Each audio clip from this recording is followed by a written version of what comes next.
আসসালামু আলাইকুম। আজকে আমরা ছুটির দিন রবিবার, আমরা প্রতি সানডে ছুটি থাকে। আজকে আমরা আসছি বিস্কিট ঘুরতে, জায়গাগুলো অনেক সুন্দর।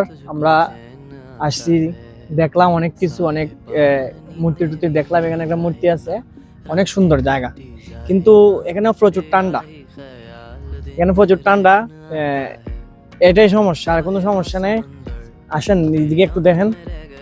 এখানেও প্রায় জানুয়ারির ফার্স্টে, ডিসেম্বরের 15 তারিখ থেকে জানুয়ারির লাস্ট পর্যন্ত, ফেব্রুয়ারির পয়লা পর্যন্ত এখানে মেলা থাকে। এখানে প্রায় 1.5 মাস হয়ে গেছে, এখানে মেলা আছে। 1.5 মাসের মতো হয়ে গেছে মেলা আছে। সামনে আরো অনেক বড় জায়গা আছে, এখানে অনেক বড় মেলা হয়ে গেছে। আপনারা দেখাইতে পারতেছেন আজকে, কারণ হচ্ছে এখানে ওই যে সন্ধ্যা হয়ে গেছে, তাই জন্য দেখাইতে পারতেছি। ইনশাল্লাহ নেক্সট টাইমে ইনশাল্লাহ দেখাবার চেষ্টা করবো। অনেক সুন্দর সুন্দর গাড়ি, এখানে বাচ্চারা বেবিগুলা গাড়ির মাঝে চড়ে, অনেক সুন্দর সুন্দর জায়গা। আজকে সন্ধ্যা গেছি, তো আমরা এখন চলে যাই। অনেক ঠান্ডা লাগতেছে, সো আমরা নেক্সট সময় যখন আসবো, এই সময় ইনশাল্লাহ সবাই সবকিছু দেখাইমু। আর আমাদের চ্যানেলটা সাবস্ক্রাইব করবেন এবং ফলো দিয়ে রাখবেন, লাইক দিবেন, শেয়ার দিবেন। ওকে, আসসালামু আলাইকুম।